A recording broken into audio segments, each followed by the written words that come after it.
पढ़ने जा रहे हैं योगा फॉर इनफर्टिलिटी। योग के माध्यम से कैसे इनफर्टिलिटी प्रॉब्लम को सॉल्व किया जाए, इस बात का हम आज ध्यान करेंगे। तो कैसे करेंगे और क्या है इनफर्टिलिटी, चलिए इसके बारे में थोड़ा जान लेते हैं। इनफर्टिलिटी वो टर्म है मेडिकली जब कोई कपल 1 साल तक सहवास करते हो, अनप्रोटेक्टेड तरीके से इंटरकोर्स करते हो और फिर भी कंसीव ना कर पाए, तभी वो टर्म इनफर्टिलिटी यूज किया जाता है गायनिकोलॉजिकल फील्ड में। तो अगर आप इस परेशानी से जूझ रहे हैं तो आज की वीडियो से आप ज़रूर अपने साथ कुछ लेके जा सकते हैं। और मैं इतना बता सकती हूँ, अगर योगिक वेज आप फॉलो करेंगे, साथ ही साथ योगासना के साथ आप अपना आहार विहार विचार सब कुछ सही रखेंगे तो इस प्रॉब्लम से आप जल्दी ही अपने आप को बचा सकते हैं। तो कैसे कैसे करेंगे, चलिए देखते हैं, शुरू करते हैं। तो इनफर्टिलिटी के मेडिकल रीजंस के बहुत सारे कारण हो सकते हैं और ये बोथ महिला और पुरुष दोनों में देखा जाता है। और कुछ ऐसे भी कपल्स हैं जिनमें कोई मेडिकल कारण ना पाने की वजह से भी इनफर्टिलिटी होती है, जिसको अनएक्सपेक्टेड इनफर्टिलिटी बोलती हैं। वो करीब 10% ऑफ द केसेस में पाया जाता है। तो इनफर्टिलिटी के प्रमुख कारणों में जैसे कि कोई अंडरलाइन मेडिकल कंडीशन जैसे कि endometriosis, blocked fallopian tube, PCOS PCOD की क्रॉनिक परिस्थिति और साथ ही साथ इसमें एडिनोमाइसिस जैसे बहुत गंभीर थोड़ी सी गायनोकोलॉजिकल प्रॉब्लम्स रिस्पॉन्सिबल है। साथ ही साथ कुछ और फाइब्रॉइड्स और ट्यूमर्स यूट्राइन कैविटी या सर्विक्स में ऐसे पोजीशन में होने के कारण भी इनफर्टिलिटी हो सकती है। तो चलिए दोस्तों, हम सब देखते हैं कि कैसे योगासना के माध्यम से हम इनफर्टिलिटी के प्रॉब्लम्स को मैनेज कर सकते हैं और सिम्टम्स को रिलीफ पा सकते हैं। हरिओम। तो शुरू करते हैं हम अब आज की क्लास, जो कि है योगासना फॉर इनफर्टिलिटी। मुख्यतः हमारे 45 मिनट्स की क्लास रहेगी और इसी के साथ हम देखते चलेंगे कि मैं आपको बताती चलूँगी कि कौन सा आसना कौन से एरिया पे काम कर रहा है और कैसे आप इससे बेनिफिट पा सकते हैं। तो प्रार्थना के साथ शुरू करते हैं आज की क्लास। सिर्फ कमर गर्दन सीधी करके कोई भी ध्यानात्मक आसन में बैठेंगे, चिन्ह मुद्रा या ज्ञान मुद्रा लेके अपने घुटनों के ऊपर दोनों हाथे रख के, आप अगर स्पेक्स पहने हैं तो वो रिमूव कर लीजिए और साथ ही साथ अपने आंखें बंद करके कोमलता से अपना ध्यान अपने सांस के ऊपर केंद्रित करें। मेरे साथ एक बार लंबी गहरी सांस लेंगे, इनहेल डीपली। जब भी आप सांस लेते हैं, आप फील करिए कि आपके नाभि प्रदेश तक you are taking deep breath from your belly. जब भी आप सांस लें, आपकी बेली आउट होनी चाहिए। एक्सहेल स्लोली, आपका स्टमक इन होना चाहिए।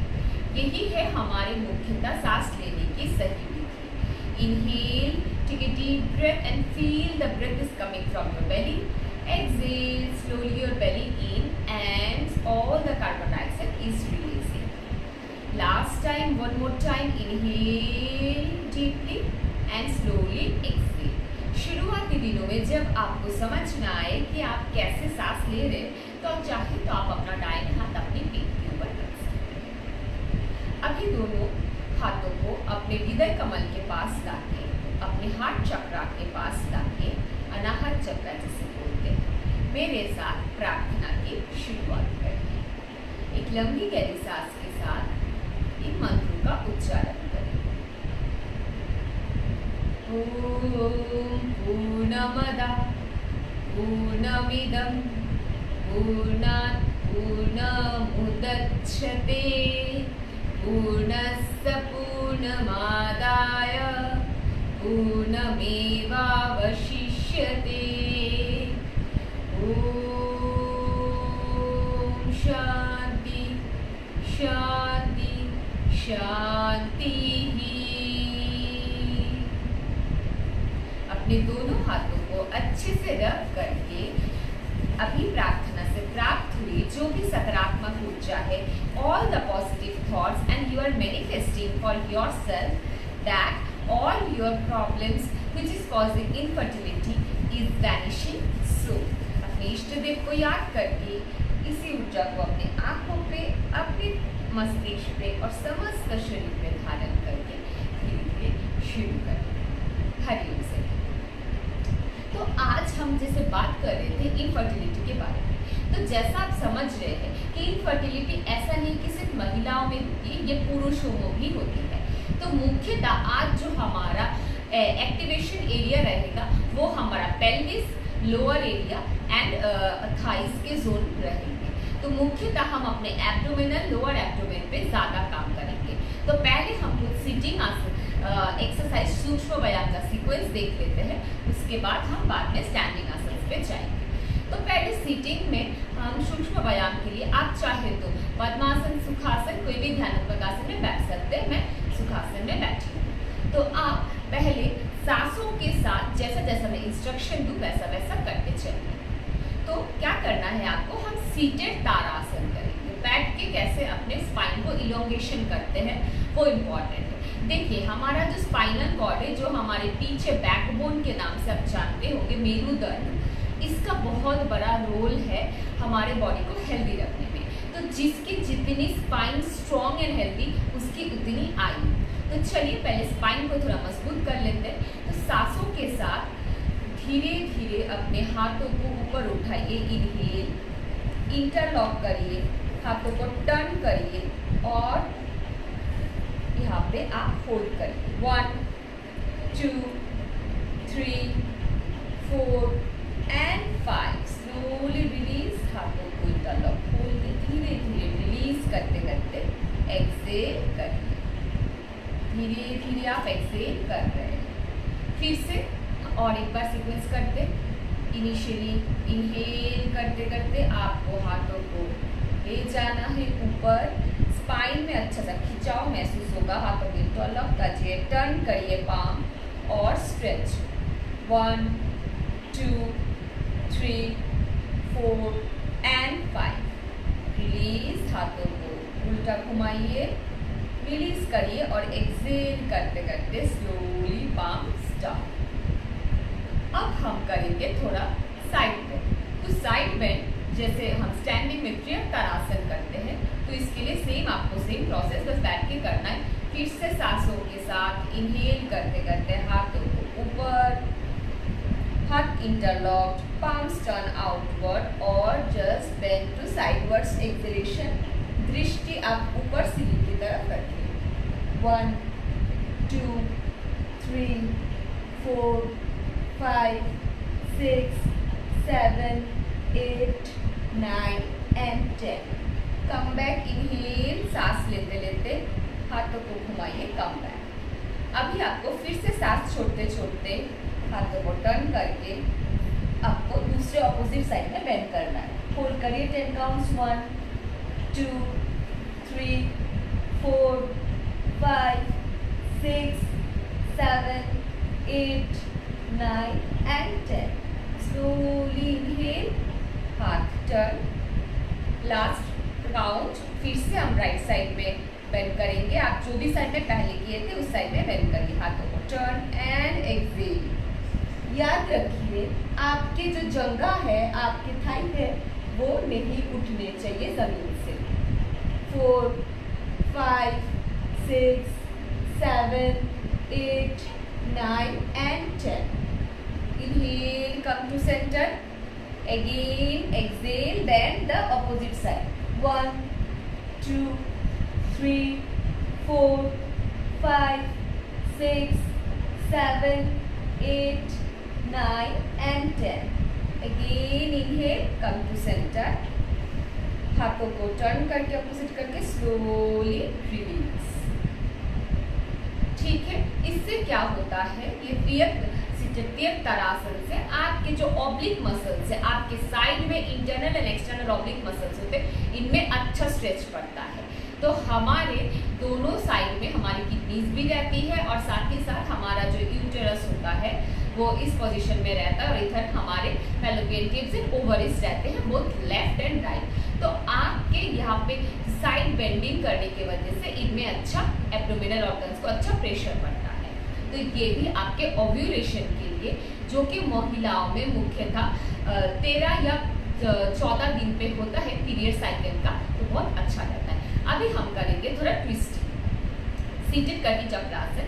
इसके लिए आपको क्या करना है, जिस साइड आपका कंधा मुड़ेगा वो हाथ आपका पीछे जाएगा। तो आपको मैं इंस्ट्रक्शन दूंगी और साथ ही करना है।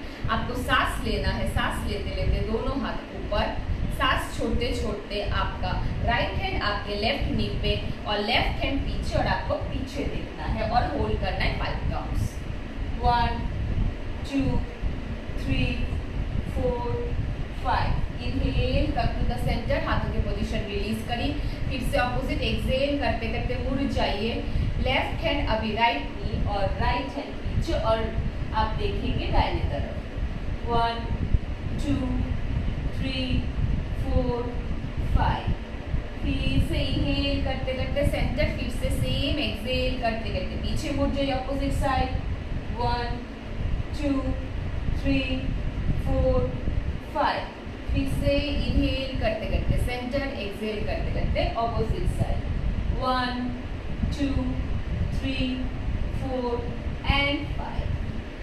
इनहेल करते करते सेंटर, रिलीज। ये हमारे एब्डोमिनल ऑर्गन्स को अच्छे से ट्विस्ट करता है। ये स्पाइनल ट्विस्ट हमारे स्पाइन को तो लचीला बनाता ही है, साथ ही साथ आपके ये ट्विस्टिंग होने की वजह से जिन भी लोगों को डायबिटीज, जैसे पीसीओएस के केस में हम बहुत सारे पेशेंट्स में देखते हैं कि डायबिटीज से भी पीड़ित है, तो पैनक्रियास को ट्विस्ट मिलने के कारण थोड़ा सा बहुत अच्छा रहता है आपके डायबिटीज रिलेटेड प्रॉब्लम्स में। तो अभी हम कर देते हैं थोड़ा वेस्ट का और आसन। तो इसके लिए आप पद्मासन में बैठ सकते हैं, आप चाहे तो नॉर्मल सुखासन में बैठ सकते हैं। तो आपको क्या करना है, कमर गर्दन आपको सीधी रखनी है, दोनों हाथ आपके घुटने पे होंगे, आप घुटना को पकड़ लीजिए। आपको क्या करना है, अच्छे से अपने लोअर हिप से थोड़ा आगे आके एक्सटेंड करके अपने स्पाइन को ऐसा फील करना है, एक्सटेंड करके फिर सांस छोड़ते छोड़ते आपको नीचे जाना है, उठते उठते ऊपर आना है। जैसे कि देखिए, जैसे इनहेल कर लिया आपने डीपली, नाउ थोड़ा सा साइड आके आपको अपना ऐसा फील करना है कि तो अच्छे से अपने ना वेस्ट को और हिप को रोटेट कर रहे हैं। तो आपकी जो क्रॉस डायगोनल पोजीशन पे आपको थोड़ा ज़्यादा ध्यान देना है। इनहेल थोड़ा साइड आके से साइड झुक के, एक्सहेल करके, एक्सहेल करते करते इनहेल करिए। अभी इनहेल अच्छे से रोटेट करिए, give this clockwise rotation. Exhale going down down down, inhale up up up, exhale going down, inhale up, और last 2 counts. Exhale going down, inhale up. ऐसा आपको क्लॉकवाइज और फिर से हमें एंटी क्लॉकवाइज भी करना है। चलिए इनहेल, नाउ एंटी क्लॉकवाइज।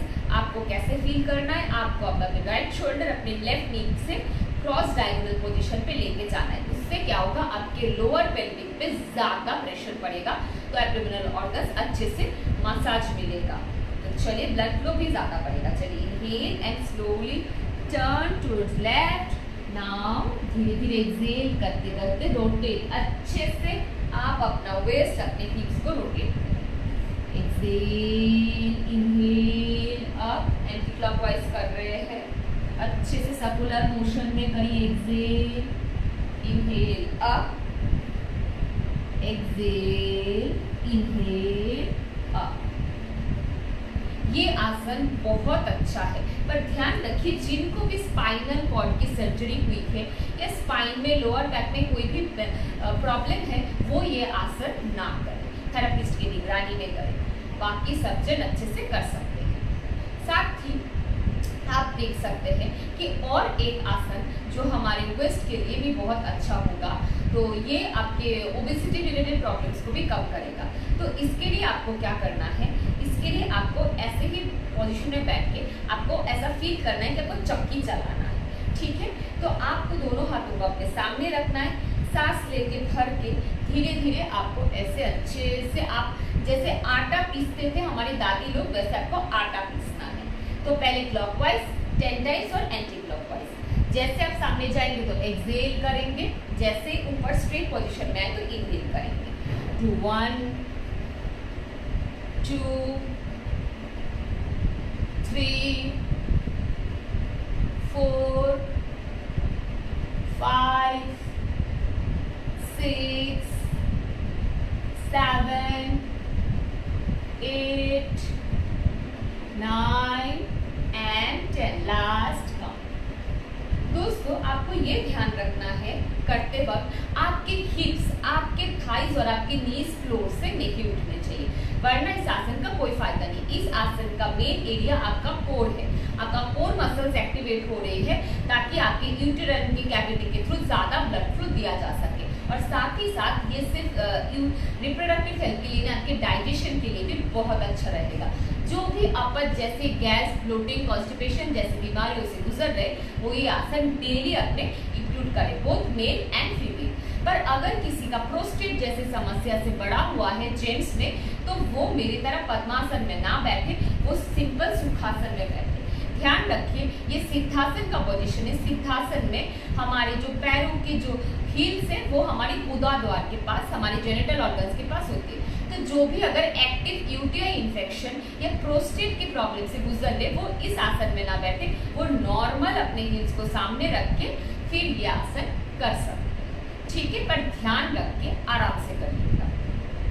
तो अब एंटी क्लॉकवाइज करने की बारी है। फिर से इनहेल करके दोनों हैंड स्ट्रेट, अब एक्सहेल करते हुए आपको नीचे जाना है और अच्छे से आपको रोटेट करना है, ठीक है। 1 2 3 4 and 5। Okay, relax everyone. अभी देखिए मैं नॉर्मल अर्धसुखासन सुखासन में बैठी हूँ। तो अभी हमें क्या करना है, अभी हम यहाँ से ही बद्ध कोणासन पे जाएंगे। तो बद्ध कोणासन शायद आप सब इनिशियली प्रैक्टिस ना कर पाए, तो पहले हम इसका प्रिपरेटरी आसना देख लेते हैं। तो प्रिपरेटरी आसना के लिए आपको जो हील था बस निकाल के अपने दोनों हील एक साथ, जैसे कि ना नमस्कार कर रहे हो अपने पैरों से, वैसे रखना है। जितना क्लोज रख सकते हैं अपने जेनिटल्स के उतना क्लोज रखिए। पर ध्यान रखिए दोस्तों, फिर से मैं बता रही हूँ, जिन भी लोगों को साइटिका, यूटीआई की प्रॉब्लम या फिर प्रोस्टेट एनलार्जमेंट की प्रॉब्लम से गुजर रहे हैं या वेरिकोसेल है, ठीक है, तो उन लोगों को सावधानी से ये करना चाहिए। आप उतना ही जेनिटल के पास ले जाइए अपने हील्स जितना कंफर्टेबल हो। पर ये आप बहुत अच्छा आसना है टू बूस्ट योर फर्टिलिटी। और जिनको भी लो AMH काउंट है, AMH मतलब एंटी मुलारियल हार्मोन, तो ये अच्छे से कर सकते हैं। तो आपको क्या करना है, आपके हाथों को इंटरलॉक करके इसमें नॉर्मल ब्रीदिंग रहेगी, ब्रेथ होल्ड नहीं करना है आपको, बस धीरे धीरे अपने पैरों को फ्लैप करना है। ये एक प्रिपेरेटिव पोज है, बटरफ्लाई या तितली आसना प्रिपेरेटिव पोज है फॉर भद्रासन या बद्ध कोणासन, ठीक है। आपको अच्छे से अपने थाई मसल्स को, बहुत ज्यादा महिलाओं में या पुरुषों में ये हमारे हैमस्ट्रिंग मसल्स हैं, ये टाइटेंड रहते हैं, तो और ग्लूट्स मसल्स भी टाइटेंड रहते हैं, तो इसके कारण वो अच्छे से नहीं पास ला पाते। अगर आप पास नहीं ला पा रहे तो आप थोड़ा दूर रख के भी कर सकते हैं। धीरे धीरे बहुत समय के अभ्यास के बाद आपके मसल्स खुल जाएंगे, और यहाँ पे जिन भी ग्रोइंग रीजन में जिनको भी पेन है वो भी धीरे धीरे कम हो जाएगा। प्रतिदिन अभ्यास 10-10 मिनट भी आप करें एटलीस्ट ये आसन भी, तो भी आपको बहुत ज्यादा बेनिफिट मिलेगा आपके स्पर्म और एग सेल्स के काउंट बढ़ाने में और उनकी क्वालिटी बढ़ाने में, जो कि आपको कंसेप्शन में हेल्प करेगी। जिनको भी नीज का प्रॉब्लम है, घुटने का प्रॉब्लम है, वो ये आसन ना करें। इसको करने के बाद अगर आप इसमें प्रैक्टिस हो गए हैं तो आप अच्छे से अपने हील्स को अपने जेनिटल के पास रखें। आपकी स्पाइन हमेशा इरेक्ट होनी चाहिए, देख सकते हैं स्पाइन एकदम इरेक्ट, कोई भी ऐसे हंच बैक या ऐसे नहीं बैठेगा। स्पाइन एकदम सीधी, कमर गर्दन सीधी करके फिर आपको दोनों घुटने को नीचे लगाना है जमीन से। पर आपको ध्यान रखना है कि ऐसा करते हैं आपको हंच बैक नहीं करना है। स्पाइन एकदम सीधी, हाथ दोनों सामने, जितना हो सके आप जमीन तक टच कर सकते हैं। कमर गर्दन हमेशा सीधा रखिएगा, अदरवाइज कोई बेनिफिट नहीं। तो तितली आसन के बाद आप इसी पोस्चर से अपने पैरों को अभी खोल दीजिए, ठीक है। अभी हम करने जा रहे हैं कुछ डायनामिक सेट ऑफ आसनास। हम करने जा रहे हैं गत्यात्मक मेरुदंडासना। तो इसके लिए आपको क्या करना है, अपने पैरों से वी बना लेना है, ठीक है। जितना आप स्ट्रेच कर सके वो आपके ऊपर है, पर हमेशा याद रखिए अपने आप को इतना नहीं स्ट्रेच करना है कि आप अनकंफर्टेबल बन जाए। स्थिरम सुखम आसना, यही हमारा उद्देश्य होना चाहिए ड्यूरिंग योगा प्रैक्टिस। तो आपको जितना कंफर्टेबल उतना खोल लेना है। आपको पीठ अपनी कमर और गर्दन पूरा सीधी रखना है। आपको क्या करना है, सांस लेते लेते हाथों ऊपर, सांस छोड़ते छोड़ते आपको हाथ को एक क्रॉस करना है, ठीक है। आपको ये स्पीड में करना है, डायनामिक में करना है। सांस छोड़ते छोड़ते आपको ट्विस्ट करना है, सांस लेते लेते सेंटर, फिर से सांस छोड़ते छोड़ते ट्विस्ट। ऐसा मैं फिर से करके बताती हूँ। Inhale up, exhale, turn to side, inhale, centre, exhale. ऐसा हम 10 काउंट्स करेंगे। मैं काउंट्स दे तब करते रहेंगे। 1 2 3 4 5 6 7 8 9 एंड 10। ये भी आपके कोर मसल्स को एक्टिवेट करेगा बहुत अच्छे से और आपके स्पाइनल कॉर्ड को भी अच्छे से मसाज मिलेगा। ओके, ठीक है। तो अभी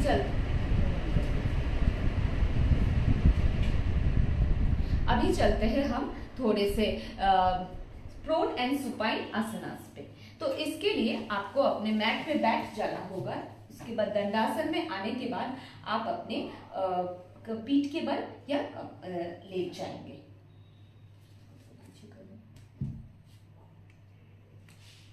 धीरे धीरे अपने पीठ के बल लेट जाएंगे आप।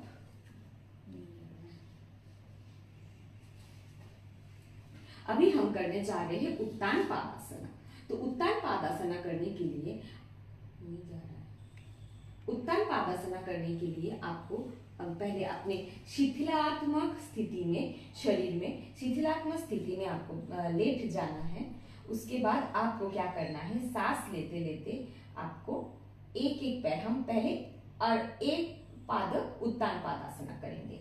आपकी कमर गर्दन बिल्कुल सीधी एक ही लाइन में पूरा शवासन की स्थिति में लेटे हुए। अभी शिथिल करके अपने दोनों हाथों को अपने दोनों हिप्स के पास दोनों साइड में रखिए और सांस ले इनहेल करते करते एक पैर को उठाइए। 90 डिग्री होल्ड करके रखिए। पैर का जो पंजा है वो आपके तरफ मुड़ा होना चाहिए।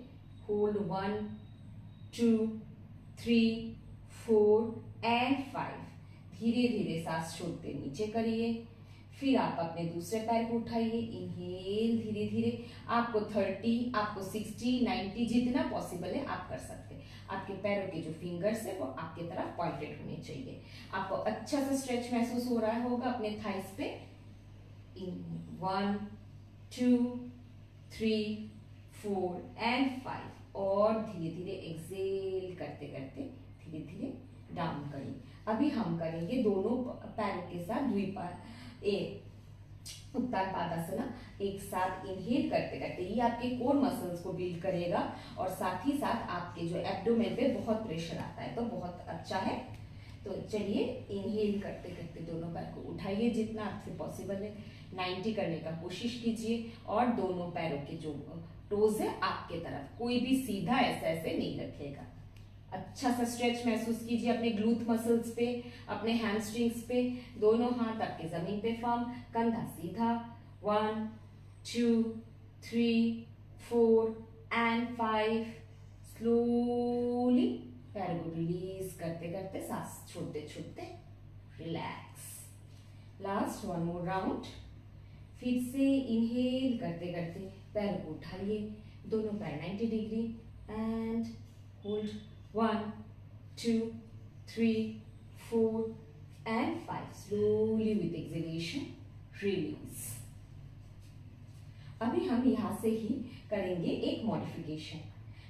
हम करेंगे लेग रोटेशंस। तो पहले आप इनहेल करते करते लेग को उठाइए, फिर आप उसको बैंड करके अपने पास लाइए, अपने हाथों से अपने नीज के पास रोटेट लॉक कर लीजिए। अब इसको ऐसे रोटेट करिए। 1 2 3, ब्रीदिंग नॉर्मल रखिए। 4 5। अब एंटी क्लॉकवाइज 1 2 3 4 एंड 5। स्लोली पैर सीधा करके एक्सेल करते करते रिलीज। ऑपोजिट लेग से करिए। इनहेल करते करते लेग अप, थोड़ा बेंड करके हाथों से hold and rotate. 1 2 3 4 and 5. Now opposite anti-clockwise 1, 2, 3, 4 and 5. Slowly release your leg. अभी हम थोड़ा सा और एब्डोमिनल एक्सरसाइजेस के लिए दोनों पैरों को बेंड करके अपने हिप्स के पास रख लेंगे। तो अभी हम क्या करेंगे, अभी हम गत्यात्मक थोड़े से रशियन ट्विस्ट जैसा करेंगे। आप इनहेल करते करते अपने दोनों हाथों को अपने सर के ऊपर ले जाइए ऐसे, फिर अपने ऐसे फोल्ड करके हाथों को इंटरलॉक करके हाथों को सर के नीचे रखिए और आपको क्या करना है, आपको थोड़ा उठना है ऐसे, जितना हो सके उठे। ठीक है, देखिएगा आपके एब्डोमिनल पे बहुत ज्यादा स्ट्रेच पड़ेगा। एक take a deep breath and slowly exhale. जो नहीं उठ पा रहे हैं तो वो ऐसे रख के सीधा भी ऐसे रख के, जो नहीं उठ पा रहे ऐसे रख के सीधा भी। 1, 2, स्लोली आपको एक्सेल करते करते सामने जाना है। Inhale stretch and exhale 3, inhale stretch and exhale 4, inhale stretch and exhale 5। Relax, hands धीरे धीरे फिर से अपने हाथों के पास। अब हम कोर को थोड़ा लास्ट टाइम थोड़ा सा और एक्टिवेट करने के लिए अभी हम लेग रोटेशन करेंगे फुल। तो इसके लिए आपको क्या करना है, inhale up 30 degree and do exhale करते करते पूरा लेग सर्कुलर ट्विस्ट करना है। 1, 2, 3, 4 and 5. Opposite 1, 2, 3, 4 and 5. नाउ आपको ऑपोजिट लेग से भी करना है। मैंने लेफ्ट से किया, अभी आपको इनहेल करके राइट को उठाना है एंड एक्सेल करते करते धीरे धीरे भी नॉर्मल ब्रीदिंग के साथ आपको पूरा अच्छे से सर्कल बनाना है। 4 and 5. Now opposite 1, 2, 3, 4 and 5. Slowly relax. आप थक गए होंगे, चाहे तो आप शवासन में रेस्ट कर सकते हैं, या फिर देखिए अभी आपकी कोर एंड आपके थाइज मसल्स अच्छे से एक्टिवेट हो गए हैं और ऑर्गन्स में अच्छे से ब्लड फ्लो हो गया है। अभी हम चलते हैं अपने फाइनल स्टेज, जो कि आपको करना चाहिए during a period of ovulation. हम करने जा रहे हैं डायनामिक सेतुबंध आसन। तो इसके लिए आपको अपने दोनों पैरों को अपने हिप्स के पास रखने होंगे। हिप्स के पास रखने के बाद आपको अपने दोनों हाथों का पोजीशन ऐसा रखना होगा कि आप अपने एंकल्स को टच कर सके। ठीक है, कैसे समझेंगे, क्योंकि इसके लिए अलाइनमेंट बहुत इंपॉर्टेंट है। आपके घुटने और आपके पैरों में 90 डिग्री एंगल होना चाहिए। कोई ऐसे रख देते हैं, कोई ऐसे रख देते हैं, दिस इज रॉन्ग पोस्चर। आपको हमेशा अपने घुटने और पैरों का अलाइनमेंट चेक करना चाहिए। तो इसके लिए आपको बेस्ट ये रहेगा कि आप अपने हाथों से जब अपने हील्स को टच कर पाएंगे, आप समझ जाएंगे कि अलाइनमेंट सही है। ठीक है, हील्स को पकड़ना नहीं, जस्ट टच करने से पता होगा। तो क्या करना है, आपको सांस लेते लेते आपको अपना लोअर बैक, अपना मिडिल बैक, अपर बैक उठा लेना है, पर आपका जो सर्वाइकल रीजन है, नेक और हेड जमीन पे होनी चाहिए। तो ऐसे आपको अच्छे से आर्च बनाना है, जिसको ब्रिज पोज भी बोलते हैं। दोनों पैरों में आपके 1 आर्म डिस्टेंस जैसा गैप होना चाहिए।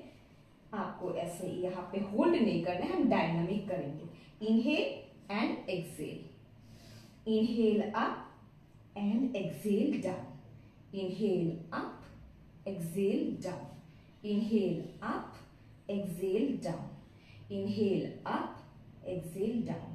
जो भी महिला लो एमएच या एक रिजर्व कम हो गया, एक काउंट कम है, या एक की क्वालिटी भी अच्छी नहीं है, ये आसन डेली प्रैक्टिस करने से ये बहुत अच्छा रिजल्ट मिलेगा। और साथ ही साथ पुरुष होंगे जिनमें स्पर्म काउंट भी कम है, ठीक है, उन साइड्स अच्छे से नहीं काम कर रहे हैं, या उनको इरेक्टाइल डिसफंक्शन जैसी प्रॉब्लम्स है, तो ये इनके लिए भी बहुत अच्छा रहेगा। Last 5 rounds, 1, 2, inhale exhale, inhale exhale, inhale and exhale. जिन भी लोगों में मिसकैरेज भी बहुत ज्यादा होता है, हिस्ट्री ऑफ एबॉर्शन है, तो वो ये कर सकते हैं। और इसके बाद अगर मिसकैरेज की या ऐसी प्रॉब्लम्स रहती है तो और एक आसन में बता देती हूँ जो कि बहुत इसके लिए अच्छा है। आपको इसी पोजीशन में क्या करना है, बैठना है। और साथ अभी आपने सुप्त वज्रा की, उसके बाद आपको थोड़ा पैर आपके बद्ध कोणासन जैसा करके, देखिए ऐसे जैसे पैर हमारे नमस्कार पोजीशन में, ऐसा बद्ध कोणासन जैसा करके आपको पहले इसको अपने फ्लोर पे रख लेना है। तितली आसन का आपको बस नीचे भाग करना है। और आप अगर अपने जब आप साथ में रहते हैं वो करने के बाद आप ये करके आराम से थोड़ा नीचे, चाहे तो पिलो रख के पैल्विक को सपोर्ट करके आप ऐसे रिलैक्स करके आप कोई भी मुद्रा, भैरवी मुद्रा बना के या नॉर्मल आप योनि मुद्रा बना के, ठीक है, योनि मुद्रा बना के आप अपने लोअर पेल्विस पे रख के 2 मिनट ध्यान कर सकते हैं। तो ये जिन भी लोगों का ज्यादा हिस्ट्री ऑफ मिसकैरेज है या नहीं हो रहा है मनचाहा एबॉर्शन हो जा रहा है, तो ये जरूर प्रैक्टिस करके देखें। आपके इधर बहुत अच्छा स्ट्रेच पड़ेगा, आपके दोनों पैर मिले हुए प्रणाम में, ठीक है। और बाद में जब आप प्रैक्टिस कर चुके हैं या नॉर्मल साइकिल के बीच वाले जब आपने इंटरकोर्स किया, उसके बाद आप अपने लेग्स को ऐसे ऊपर रख सकते हैं, ऊपर रख के भी कर सकते हैं। ये कुछ देर ऐसे पोजीशन होल्ड करिए। ये है leg up the wall pose. अगर जो लोग विपरीत करनी जैसे आसन नहीं कर पाते, वेरिकोज वेन्स के प्रॉब्लम से पीड़ित है, तो ये हमेशा अच्छे से कर सकते हैं। या फिर आप ऐसे भी रख सकते हैं, थोड़ा वॉल के पीछे आ जाइए और ऐसे आप आसन रख सकते हैं। योनि मुद्रा बना के आप 2 मिनट इस आसन में रिलैक्स कर सकते हैं। बहुत अच्छा रहता है। आफ्टर इंटरकोर्स आपकी कंसेप्शन जर्नी को बूस्ट करने के लिए आप इसका प्रयास डेली कर सकते हैं या ऑन ऑल्टरनेट डेज। फिर से आपको पैर को रिलैक्स करके देन स्लोली कम बैक कोई भी साइड में। लास्ट हम इस सीरीज में सुपाइन आसना की लास्ट जो करने जा रहे हैं वो है सुप्त उदरकर्ष आसना। तो सुप्त उदरकर्ष आसना करने के लिए उदर मतलब पेट, कर्ष मतलब ट्विस्टिंग। तो आपको दोनों हाथों को अपने साइड में रखना है। आपको सांस लेके पहले नॉर्मल आपके दोनों घुटने बेंड होने चाहिए हिप के पास। सांस छोड़ते छोड़ते आपको कोई भी एक तरफ मुड़ जाना है, जो भी आपको कंफर्टेबल लगे। दोनों घुटने एक साथ मिले हुए में होने चाहिए। Hold 1 2 3 4 5। Inhale, come to the centre. अभी दूसरी तरफ ऑपोजिट साइड ट्विस्ट। आपको याद रखना है कि आपकी घुटने एक तरफ और आपका सर एक तरफ होना चाहिए, ऑपोजिट होना चाहिए। अच्छे से आपको ट्विस्ट मिल रहा होगा आपके एब्डोमिनल रीजन पे। 1 2 3 4 and 5। Relax, inhale, come to the centre. Last one more round. Exhale to the other side. 1 2 3 4 and 5. Inhale, come to the center. Opposite side counter pose करेंगे। Exhale, twist 1 2 3 4 and 5. Inhale, come to the center. Relax, relax होके धीरे धीरे अभी बैठ जाइए। हम last एक आसन करेंगे जो कि प्रोन पोजीशन में है। इसके लिए आप एक साइड होके कभी भी देखिए, उठिएगा जल्दी से, ऐसे पीठ के बल मत उठ जाइए। हमेशा कोई जब भी आपको टर्न करना हो साइड ट्विस्ट करिए, अपने पैरों को मिला के हाथों के ऊपर प्रेशर देके ऐसे उठना है। ये हमेशा याद रखिए, क्योंकि हमारी हार्ट होती है हमारी लेफ्ट साइड, तो आप जल्दी से उठ जाने से आपके हार्ट में बहुत ज्यादा ब्लड एक साथ चला जाएगा। तो आपको अभी प्रोन पोजीशन में आ जाना है। पेट के बल आ जाइए, दोनों हाथ आपके बाजू के पास। हम करने जा रहे हैं भुजंगासन। तो भुजंगासन करने के लिए आपके दोनों पैर मिले होके एकदम सीधा होना चाहिए, बॉडी एकदम स्ट्रेट। आपके दोनों हाथ आपके वक्षस्थल पर, आपके चेस्ट के पास पॉइंटेड। हम बेबी कोबरा करने जा रहे हैं। इनहेलेशन के साथ आप सिर्फ अपना अपर रेस्पिरेटरी ट्रैक्ट ही उठाएंगे, अपना अपर बॉडी। कोई भी अपने पीठ या कमर नहीं उठा लेगा। हम बेबी कोबरा कर रहे हैं। लुक अप, ऊपर देखिए, सांस होल्ड मत करिए, नॉर्मल ब्रीदिंग करिए। काउंट है 1 2 3 4 एंड 5। Slowly release. आ जाइए ठुड्डी जमीन पे। फिर से और एक बार अच्छे से करेंगे। इनहेल अप, छाती का ऊपरी भाग उठाइए। 1 2 3 4 and 5. Slowly release. Last count. Again inhale up, ऊपर 1 2 3 4 and 5. Slowly release. इसके बाद आप थक गए हो तो आप मकर आसन में अच्छे से रिलैक्स कर सकते हैं। दोनों हाथ सामने, एक तरफ अपना सर को रख के आप दोनों पैरों को अलग, कैसे क्रोकोडाइल रहता है वैसे एरिया मिले हुए दोनों पैरों के पंजे आउटवर्ड। 1 सेकेंड 2 सेकेंड रिलैक्स करके धीरे धीरे आप कोई भी करवट मोड़ के धीरे धीरे अपने हाथों का सहारा लेके आप उठ के बैठ जाइए। आई होप सब लोग अब ठीक हो। तो अभी हम थोड़ा प्राणायाम की तरफ चलते हैं। तो कोई भी ध्यानात्मक आसन में आप बैठ सकते हैं। मैं सुखासन में बैठी हूँ। तो इसके बाद हमें वही अपने प्राणायाम के लिए अपने सहजता, अपने कैपेसिटी अनुसार करनी चाहिए। कोई भी फोर्सफुली नहीं करेगा। जनरली वस्त्रिका और कपालभाति क्रिया, जैसे वस्त्रिका प्राणायाम और कपालभाति क्रिया बहुत अच्छी रहती है अगर आपको अपना यूटेराइन हेल्थ अच्छा करना है। पर जब भी ध्यान रखिए आप पीरियड्स में चले, मासिक साइकिल आपका चल रहा हो, रजस वाला हो, तब आपको ये नहीं करनी है। बाकी दिन आप कर सकते हैं। पर आपको अगर कोई एब्डोमिनल सर्जरी, आपको हर्निया, आपको पेप्टिक अल्सर जैसी प्रॉब्लम्स है तो ये आपको नहीं करना है। तो हम अभी 3 स्ट्रोक ऑफ भस्त्रिका करने के बाद चलते हैं अनुलोम विलोम पे। तो भस्त्रिका करने के लिए बहुत सारे वेरिएशन है, मैं एक वेरिएशन दिखा रही हूँ। आपको क्या करना है, कोई भी ध्यानात्मक आसन में बैठ सकते हैं, वज्रासन में भी बैठ के कर सकते हैं। आपको क्या करना है, आपके हाथों की 2 मुट्ठी बना लेनी है, फिस्ट। नाउ आपने अपने छाती के पास रख लीजिए with forceful inhalation, forceful exhalation. तो लोहार की धोपनी जैसी आपको आवाज निकालनी। तो inhale up, exhale, inhale exhale, inhale exhale, inhale exhale, inhale exhale. Relax. जिनको भी हाई बीपी की परेशानी हो वो ये ना करें, या करें तो बहुत आराम से करें। हार्ट की कोई भी प्रॉब्लम है तो भी ना करें। तो ध्यान रखिए। और साथ ही अभी तो वो क्या कर सकते हैं, तो अभी चलते हैं हम अनुलोम विलोम पे। तो इसके लिए कोई भी ध्यानात्मक आसन में बैठ के आप अपने बाएं हाथ को चिन्ह मुद्रा या ज्ञान मुद्रा पे अपने घुटने पे रखिए। दाहिने हाथ का नासिका मुद्रा या विष्णु मुद्रा लगा के अपने राइट नॉस्ट्रिल को बंद करिए। आंखें सबकी बंद होनी चाहिए। ठीक है, deep breath through your left nostril, बाएं नाक से सांस लीजिए। Complete inhalation. उसके बाद बाएं को बंद करके अभी दाएं से छोड़िए। छोड़ना हो गया तो फिर से दाएं नाक से आपको सांस लेना है, राइट से ही आपको फिर से इनहेल करना है। Inhale from right, take a deep breath, close your right and exhale from left slowly. तो एक्सहेल करने से हो गया 1 राउंड कंप्लीट। फिर से हम ये 2 to 3 राउंड्स करेंगे। क्लोज योर राइट, राइट को बंद करेंगे अपने अंगूठे से, राइट विष्णु मुद्रा या नासिका मुद्रा। Inhale from left, close your left, exhale from your right, again inhale from right, close your right, exhale from left. One more round, inhale from left, close your left, exhale from right, again inhale from right, close your right, exhale from left.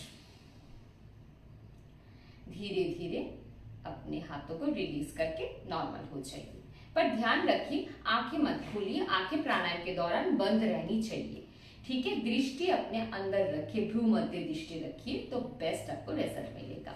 तो अभी हम प्रार्थना करके class and करते हैं। तो प्रार्थना के लिए आप दोनों हाथों को अपने हृदय कमल के पास रखिए, आंखों को बंद रखिए और मेरे साथ पवित्र ओम की ध्वनि 3 बार पहले उच्चारण करते हैं।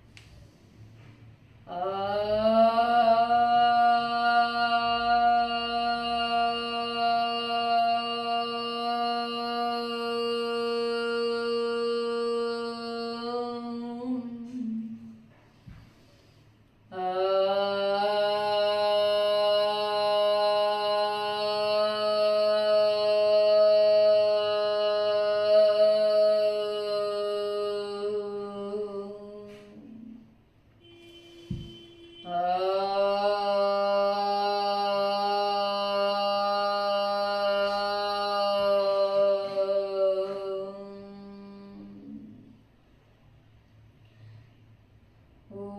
सर्वे भवन्तु सुखिनः, सर्वे सन्तु निरामया, सर्वे भद्राणि पश्यन्तु, मा कश्चित् दुःखभाग् भवेत्, मा कश्चित् दुःखभाग् भवेत्। ॐ शान्ति शान्ति शान्तिः।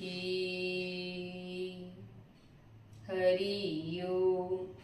अपने इष्ट देव को नमन करते हुए आज की क्लास में हमने जो भी सीखा वो सारे हमें बॉडी को बेनिफिट मिल रहा है ऐसा सोचते हुए हमारा तन मन चित हमेशा स्वस्थ है, परम आनंद में है और हम हमेशा खुद के लिए अच्छा सोचेंगे, सबके लिए अच्छा सोचेंगे, समस्त पृथ्वी के सारे लोग सारे जीव जंतुओं के लिए हमेशा अच्छा करेंगे, अच्छा सोचेंगे।